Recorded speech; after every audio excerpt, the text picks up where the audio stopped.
port at terminal ng bus kanina. Ito ay para matiyak ang seguridad at ang kaligtasan ng mga pasahero. Yun nga lamang, ilang problema daw ang nakita ng Pangulo. Live mula sa Araneta Bus Station, alamin natin kay Zen Hernandez. Zen, ano naman yung problema ang nakita ng Pangulo sa kanyang pag-ikot sa bus terminal?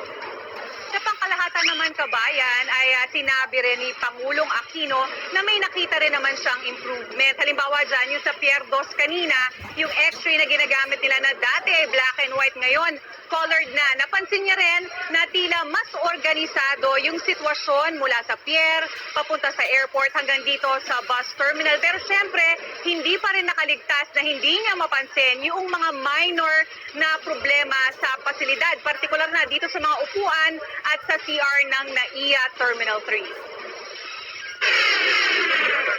Unang binisita ni Pangulong Aquino ang Pier 2 sa Manila North Harbor kaninang umaga. Binigyan siya ng briefing ni Transportation Secretary Mar Rojas.